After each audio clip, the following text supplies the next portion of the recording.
Hello and welcome back to ब्ले learner K12। So this is Ayush Raj and आज हम लोग पढ़ने वाले हैं क्लास 12 पॉलिटिकल साइंस का एक नया चैप्टर जिसका नाम था इंडियाज एक्सटर्नल लेसन।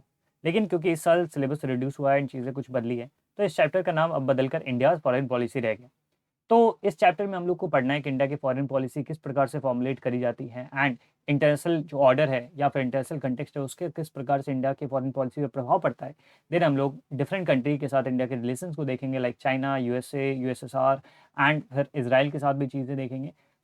ये इस चैप्टर का फर्स्ट पार्ट है। तो आज हम लोग सबसे पहले पढ़ेंगे कि इंटरनेशनल कंटेक्स्ट क्या था, मतलब क्या हुआ कि आज़ादी के बाद वर्ल्ड में क्या क्या चीज़ें हो रही थी, राइट, जिसका इंडिया पर प्रभाव पड़ा और इंडिया ने उस तरीके से अपने फॉरेन पॉलिसी को फॉर्मुलेट किया। तो इन चीज़ों को सबसे पहले देखेंगे, जानेंगे, समझेंगे एंड देन हम लोग पढ़ेंगे पॉलिसी ऑफ नन अलाइनमेंट की पॉलिसी ऑफ नन अलाइनमेंट आखिर था क्या, एंड लास्ट में हम लोग पढ़ेंगे नन अलाइनमेंट मूवमेंट के बारे में, राइट। चलिए स्टार्ट करते हैं इस लेसन को। Let's get started.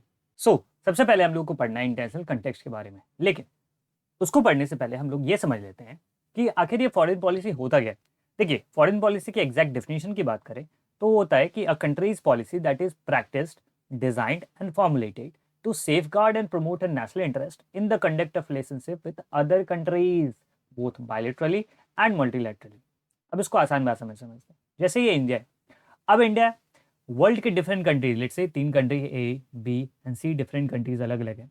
तो जिस पॉलिसी के थ्रू डिफरेंट कंट्रीज के साथ अपना रिलेशन मेंटेन करती है इंडिया, उस पॉलिसी को क्या कहेंगे? India's foreign policy.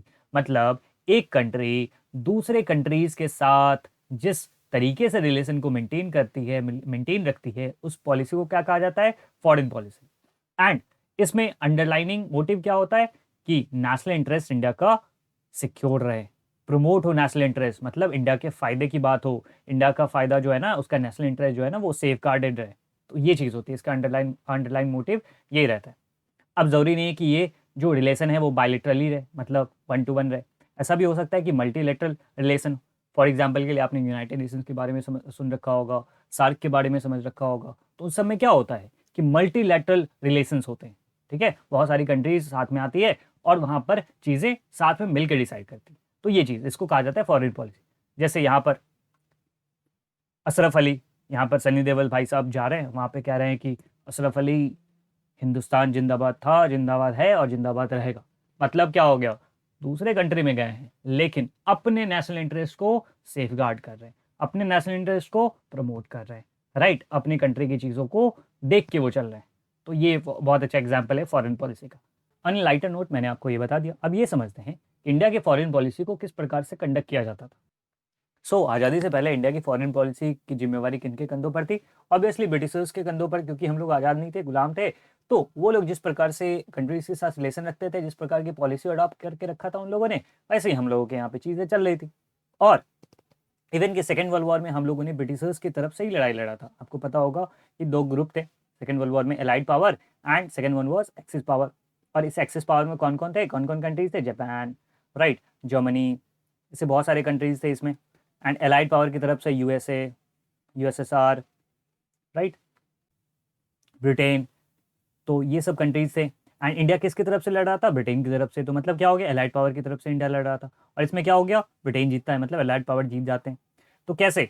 इंडिया अपने आर्मी को भेज रहा था, मतलब यहाँ की काफ़ी सारे लोग उसमें लगे हुए थे। इवन कि फोर्स रिक्रूटमेंट होता था, लोगों को पकड़ पकड़ के ले जाया जाता था वहाँ पर लड़ाई लड़ने के लिए। एनीवे, तो नेसेसरी मैन पावर के थ्रू, मटेरियल्स के थ्रू इंडिया कंट्रीब्यूट कर रहा था सेकेंड वर्ल्ड वॉर में। और इस सेकेंड वर्ल्ड वॉर में ब्रिटिशर्स जीत जाते हैं, मतलब एलाइड पावर जीत जाते हैं, ठीक है। उसके बाद ये सेकेंड वर्ल्ड वॉर कब खत्म होता है? 1945 में। 39 से 45 के बीच में ये लड़ाई चलती है और इसमें ब्रिटिशर्स जीत जाते हैं। इंडिया ब्रिटेन की तरफ से लड़ रहा था तो ऑब्वियसली हम लोग जीत गए थे। फिर 1945 के बाद चीज़ें बदलती, हमारे यहाँ पर इंडिपेंडेंस हमें मिलता है, हम लोग एक आज़ाद देश बन जाते हैं। ना केवल हम लोग बल्कि वर्ल्ड के डिफरेंट कंट्रीज उस दौर में आज़ाद हुए थे। एक बार में ही वर्ल्ड के बहुत सारे कंट्रीज, इवन अफ्रीकन कंट्रीज, बहुत सारे एशियन कंट्रीज, वो सब आज़ाद हो गए थे, ठीक है। उसी दौरान में 1945 के बाद जब वर्ल्ड वॉर खत्म हुआ, उसके बाद वर्ल्ड के डिफरेंट कंट्रीज, बहुत सारी कंट्रीज आज़ाद हुए थे। अब जब आज़ाद हो गए तो उनके पास एक नई चुनौती। क्यों? क्योंकि उन्हें अपने देश में वेलफेयर भी करना था और डेमोक्रेसी भी स्टैब्लिश करनी थी। इन सब चीज़ों को हम लोगों ने first lecture and second lecture में पढ़ रखा है, मैंने first chapter and second chapter में पढ़ रखा है कि वर्ल्ड के डिफरेंट कंट्रीज जब आज़ाद हुए तो उनके पास एक चुनौती आ गई कि हम लोग तो अभी गुलाम होकर रह रहे थे ना, तो अब हम आज़ाद हैं, तो किस प्रकार से हमारे यहाँ पे वेलफेयर हो, किस प्रकार से पॉवर्टी रिडक्शन हो, किस प्रकार से यहाँ पर डेमोक्रेसी एस्टैब्लिश करी जाए। तो ये एक प्रॉब्लम बन के आ रहा था वर्ल्ड के डिफरेंट कंट्रीज़ के सामने, इंक्लूडिंग इंडिया। मतलब फॉरेन पॉलिसी आप खुद से डिसाइड करना था कंट्रीज़ को। एंड जो भी कंट्रीज़ आज़ाद हुए तो उनके साथ बहुत सारे प्रॉब्लम्स थे। इंडिया के साथ क्या प्रॉब्लम था कि ये वेलफेयर और डेमोक्रेसी तो यहाँ पे इस्टेब्लिश करना ही था, साथ ही साथ कई सारे और भी प्रॉब्लम्स थे। जैसे ब्रिटिश गवर्नमेंट जब यहाँ से गई तो उसने कई सारे प्रॉब्लम्स को यहाँ पर छोड़ दिया, मतलब कि इंटर डिस्प्यूट्स कई सारे छोड़ दिए, पार्टीशन से काफ़ी सारे प्रेशर आ गया था। जैसे कि आपको पता होगा कि जब इंडिया और पाकिस्तान का पार्टीशन हुआ तो कई सारे लोग इधर से उधर डिस्प्लेस हो गए, बॉर्डर इशूज़ यहाँ पर था, पॉवर्टी काफ़ी ज़्यादा थी उस समय। तो इन सब चीज़ों को भी तो सॉल्व करना था ना, तो ये सब भी फॉरेन पॉलिसी का पार्ट बनने वाले थे आगे आने वाले समय में, राइट।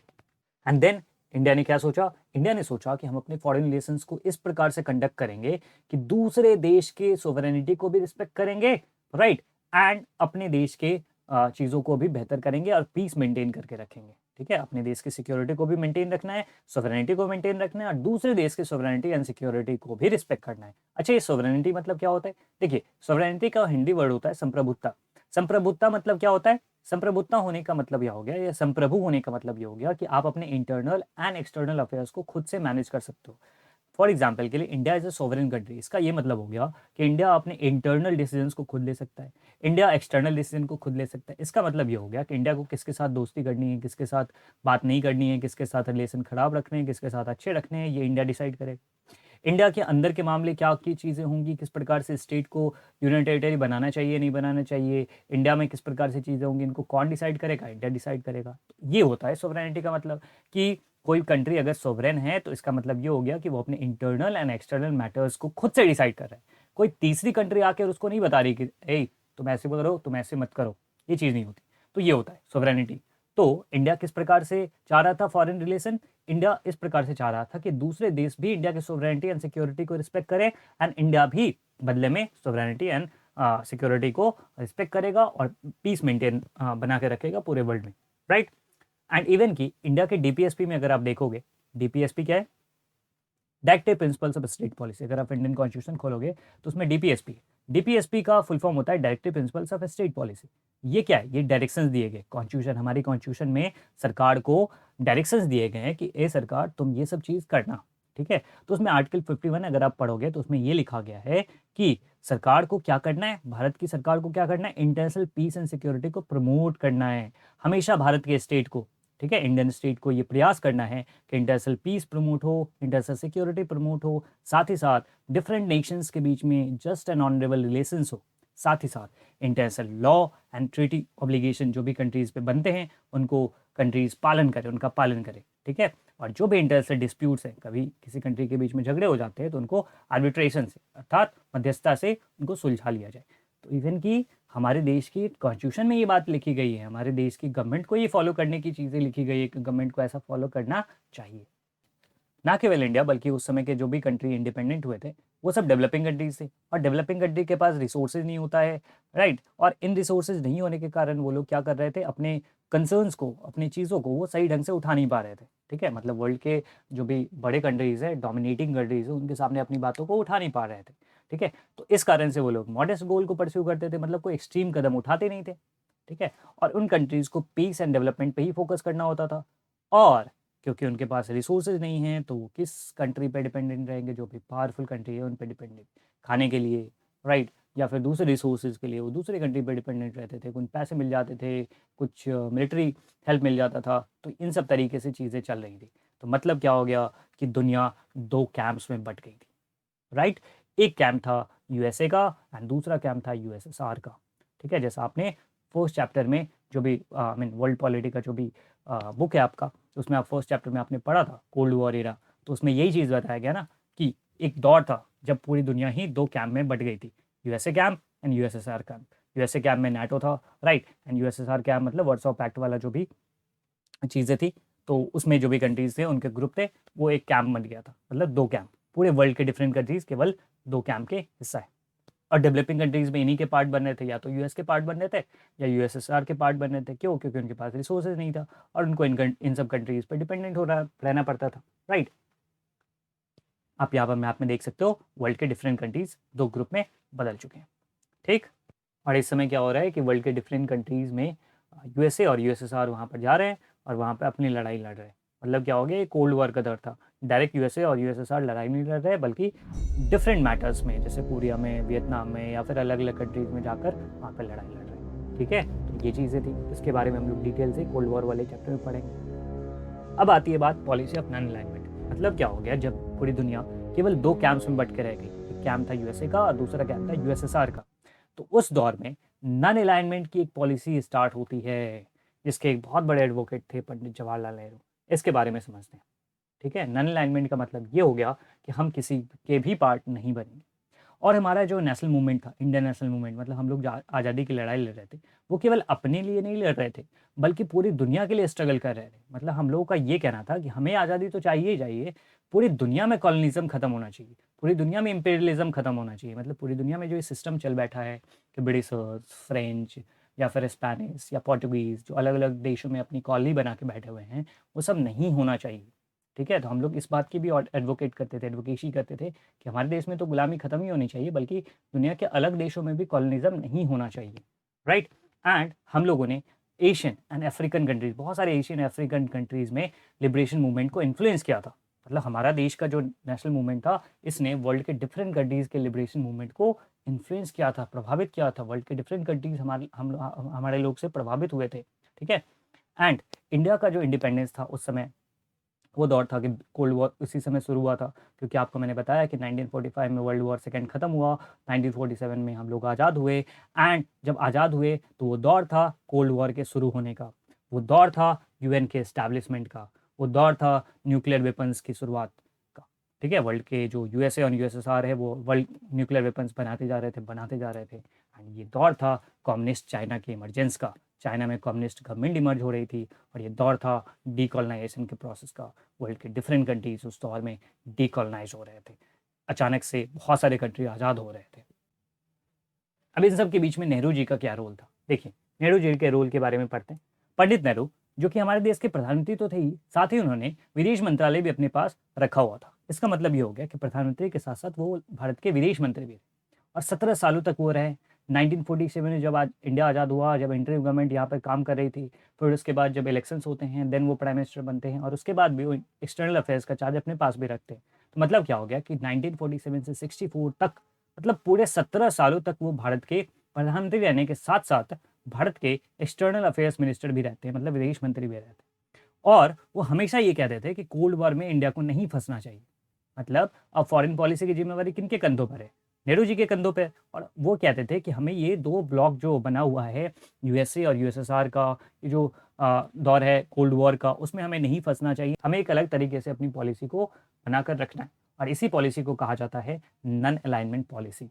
मतलब क्या हो गया, ना हम यूएसए के खेमे में जाएंगे ना ही यूएसएसआर के खेमे में जाएंगे, हमारी अपनी चीज़ें रहेंगी, हम अपने मैटर्स को खुद से डिसाइड करेंगे, अपनी पॉलिसी को खुद से डिसाइड करेंगे।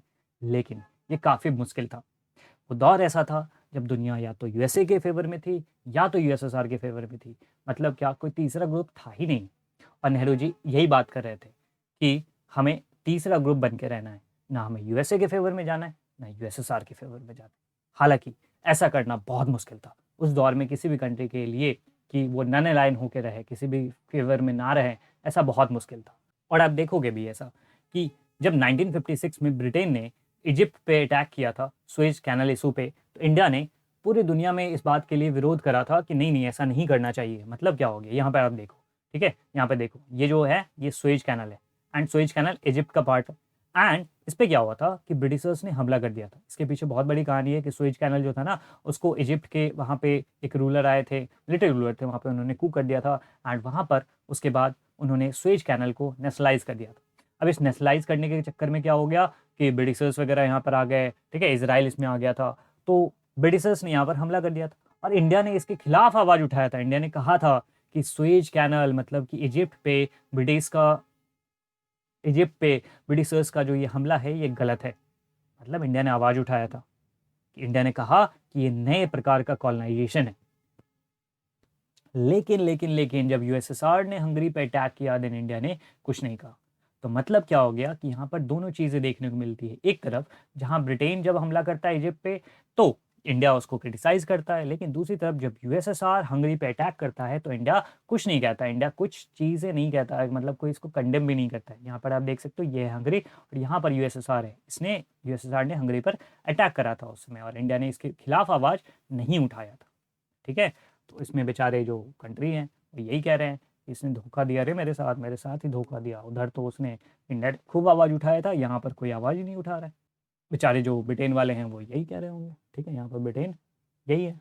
अब इन सब के बीच में नेहरू जी क्या कहते हैं, नेहरू जी का क्या कहना था, इसके बारे में समझते हैं तो चीज़ें आपको ज़्यादा बेटर ढंग से समझ में आएंगी।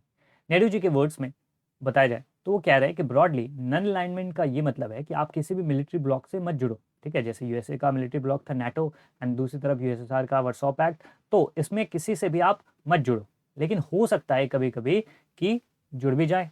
ठीक है, कभी कभी ऐसा भी हो सकता है कि आप मिलिट्री पॉइंट ऑफ व्यू से भी सोचने लगो, लेकिन आप ये कोशिश करनी चाहिए कि हमें मिलिट्री पॉइंट ऑफ व्यू से चीज़ें को नहीं देखें। Right, military point of view से चीज़ों को नहीं देखना चाहिए जितना हो सके। नेहरू जी क्या कहने की कोशिश कर रहे हैं, देखिए नेहरू जी ये कहने की कोशिश कर रहे हैं कि जितना हो सके हमें मिलिट्री पॉइंट ऑफ व्यू से नहीं सोचना चाहिए। अगर कभी हो गया तो बात अलग है, लेकिन हमें जितना हो सके कोशिश करनी चाहिए कि मिलिट्री पॉइंट ऑफ व्यू से हम लोग ना सोचें एंड अपने फॉरेन रिलेशंस को दुनिया के अलग अलग कंट्रीज के साथ अपने तरीके से हम लोग मेंटेन करें। मतलब सभी कंट्रीज के साथ फ्रेंडली रिलेशन हम लोग मेंटेन करके रखें। हमें ऐसा नहीं करना है कि यूएसए के फेवर में चले गए तो अब यूएसएसआर के फेवर वाले जितने कंट्री उन सबसे दुश्मनी हम लोगों ने मोल ले लिया, नहीं। या फिर यूएसएसआर के ब्लॉक में चले गए तो यूएसए के फेवर वाले जितनी कंट्रीज हैं इंक्लूडिंग यूएसए तो उनके दुश्मनी हम लोगों ने मोल ले लिया। ऐसा नहीं करना चाहिए, हमें दुनिया के सभी कंट्री के साथ फ्रेंडली रिलेशन बनाकर रखना है। तो नेहरू जी यही बताने की कोशिश कर रहे हैं, यही पॉलिसी जो होता है इसको कहा जाता है non alignment policy. Right, objective समझ लेते हैं कि नेहरू की फॉरेन पॉलिसी के क्या क्या ऑब्जेक्टिव्स थे। वो ये चाहते थे कि हमारी जो ये बहुत मुश्किल से सोवरेनिटी आई, हम लोग ब्रिटिशर्स की सुवरेनिटी में रह रहे थे, तो मतलब क्या हो गया कि जो बहुत मुश्किल से 200 साल की गुलामी के बाद हम लोगों को जो सोवरेनिटी मिला है तो उसको प्रिजर्व करके हमको रखना चाहिए। मतलब ये बहुत मुश्किल से कमाई हुई हमारी संपत्ति, वो ये कह रहे थे। नेक्स्ट हम नेहरू जी ये कह रहे थे कि टेरिटोरियल इंटीग्रिटी को प्रोटेक्ट करना है। मतलब कोई ऐसा देश ना हो कि हमारे देश पे कब्जा ही कर ले या हमारे देश के हिस्सों को कब्जा कर ले। ठीक है, तो टेरिटोरियल इंटीग्रिटी को भी प्रोटेक्ट करना वो चाह रहे थे। साथ ही साथ वो डेवलपमेंट चाह रहे थे, रैपिड डेवलपमेंट होना चाहिए, बहुत तेजी से डेवलपमेंट होना चाहिए। ठीक, इसलिए वो क्या कहते थे, नॉन अलाइनमेंट। मतलब किसी भी ब्लॉक के साथ हमें नहीं जुड़ना है, एक थर्ड ब्लॉक बना कर रखेंगे। मतलब क्या हो गया, तीसरी तरह से हम लोग चीज़ों को अपने हिसाब से मेंटेन करेंगे, हमें एक दिशा में नहीं जाए। देखिए आप चीज़ों को समझे, अगर आप यूएसए के फेवर वाले ग्रुप में चले जाते हो तो इसका मतलब ये हो गया कि आप उसी तरफ रह गए। अब यूएसएसआर वाले जितने कंट्रीज हैं वो सब आपके दुश्मन। जब आप यूएसएसआर वाले ब्लॉक में चले गए तो यूएसए के फेवर वाले जितने कंट्री वो सब आपके दुश्मन। नहीं, ऐसा नहीं होना चाहिए। आपको हर एक कंट्री के साथ अच्छा रिलेशन बना के रखना चाहिए और अपने इंटरेस्ट को देखते हुए आपको ये देखना चाहिए कि किस के साथ अच्छा रिलेशन बनाना चाहिए या नहीं। उस समय बहुत सारे ऐसे लोग थे जैसे बी आर अम्बेडकर साहब या फिर भारतीय जनसंघ या स्वतंत्र पार्टी, ये सब कह रहे थे कि हमें क्या जाना चाहिए, यूएसए के फेवर में जाना चाहिए। क्योंकि यूएसए किस चीज़ की निशानी थी, डेमोक्रेसी की, लिबरल डेमोक्रेसी की निशानी थी उस समय। क्योंकि आपको पता होगा कि यूएसएसआर में क्या था, सोशलिज्म, कम्युनिज्म, ये सब चीज़ें थी यूएसएसआर में, जहाँ पे डेमोक्रेसी की कोई बात नहीं होती है। ठीक है, लेकिन यूएसए में डेमोक्रेसी की बात थी। तो ये लोग कह रहे थे कि हमें किसको फेवर करना चाहिए, हमें यूएसए को फेवर करना चाहिए बिकॉज यहाँ पर डेमोक्रेसी। लेकिन नेहरू जी कह रहे थे नहीं, हम ना यूएसएसआर को करेंगे ना ही यूएसए को करेंगे। नेहरू जी के ही लीडरशिप में इंडिया में एशियन रिलेशन कॉन्फ्रेंस होता है। कब होता है, मार्च 1947। मतलब हम लोग आज़ाद भी नहीं हुए लेकिन फिर भी कॉन्फ्रेंस कर रहे हैं उससे पहले। क्यों, हमें एशिया के जो डिफरेंट कंट्रीज हैं उनको डीकोलोनाइज करना है, उसके लिए हम लोग यहाँ पर चीज़ें स्टार्ट कर चुके थे हम लोग। राइट, उन्होंने इंडोनेशियन फ्रीडम को भी उन्होंने सपोर्ट किया। इंडोनेशिया पे डच का शासन था। आपको पता होगा कि इंडिया जो है ना, इंडिया पे बहुत सारे कंट्रीज आए थे। सबसे पहले पोर्टुगीज आए थे, देन डच आए थे, देन जो इंग्लिश है मतलब ब्रिटिशर्स है वो लोग आए थे, देन फ्रेंच आए थे और भी बहुत डैनिश वगैरह सब भी आए थे। तो यहाँ पे जब डच आए ना तो फिर यहाँ पे उनको काफ़ी ज़्यादा रेसिस्टेंस का सामना करना पड़ा। तो यहाँ से वो निकल के इंडोनेशिया चले गए थे। अगर आप मैप पे देखोगे तो यहाँ पे साउथ ईस्ट में इंडोनेशिया मिलेगा, तो लोग वहाँ पर चले गए थे। तो इंडोनेशिया पे किसका शासन था, डच का शासन था। तो इंडियन प्राइम मिनिस्टर जो नेहरू जी हैं वो ये कहते थे कि यहाँ पर हम लोग तो आज़ाद हो ही गए हैं, 1949 की बात है, कि हम लोग को अदर कंट्रीज़ को भी आज़ाद करवाना है।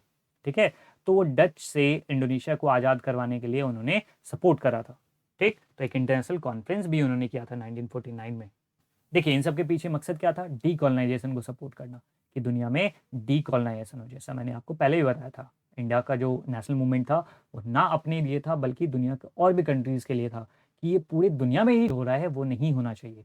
ठीक है, फिर उन्होंने अपार्थीड को उन्होंने अपोज किया था। अपार्थीड कहाँ पे होता था? साउथ अफ्रीका में, रंग भेद जिसको कहते हैं। ठीक है, तो उन्होंने उस चीज़ को भी अपोज किया था इंडिया ने, नेहरू जी ने, कि अपार्थीड नहीं होना चाहिए। तो मतलब क्या हो रहा है यहाँ पर? एफ्रो एशियन यूनिटी देखने को मिल रही है, क्योंकि अफ्रीका और एशिया के कई सारे कंट्री डीकोलोनाइजेशन वाले प्रोसेस से गुजर रहे हैं। इंडिया इन सब चीज़ों को सपोर्ट किया करता था, और इन सब के लिए एक कॉन्फ्रेंस होता है जो कि ऑर्गेनाइज किया जाता है बैंडंग में, जो कि कहाँ पर है? इंडोनेशिया में, जहाँ पर 29 स्टेट के रिप्रेजेंटेटिव आए थे। जिसमें आप देखोगे कि जो भी नए इंडिपेंडेंट स्टेट थे, ज़्यादातर वो लोग आए थे, जैसे Egypt, Indonesia, India, Iraq, even PRC, ये सब कंट्रीज़ के रिप्रेजेंटेटिव, मतलब हेड ऑफ द स्टेट्स यहाँ पर आए थे, और उन्होंने जमा होकर यहाँ पर कॉलोनाइजेशन को कंडेम किया था, अपार्थीड को कंडेम किया था, साथ ही साथ कोल्ड वॉर का जो दौर चल रहा है उस चीज़ को उन्होंने कंडेम किया था। इस चीज़ के बारे में डिस्कस किया था। कौन सा कॉन्फ्रेंस? याद रखिएगा, बहुत इंपॉर्टेंट, 1955 का कॉन्फ्रेंस। कहाँ पर हुआ था? बैंडंग, इंडोनेशिया में। और इसको क्या नाम दिया जाता है? First Afro Asian conference. याद रखिएगा इस चीज़ को, यहाँ पर आप पिक्चर में देख सकते हो, ये बैंडंग कॉन्फ्रेंस है। और इसी के बाद एक चीज़ निकल के आती है जिसका नाम है NAM, non alignment movement.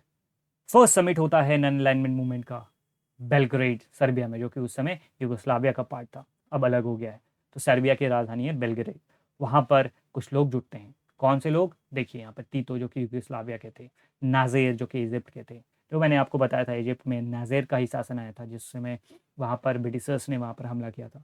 Then India से नेहरू जी, देन घाना से क्रुमै, देन सुकार्नो इंडोनेशिया से। नाम याद नहीं रखना है, बस मैंने आपको बता दिया। तो ये लोग यहाँ पर जुटते हैं और यहीं से नन अलाइनमेंट मूवमेंट की शुरुआत हो जाती है।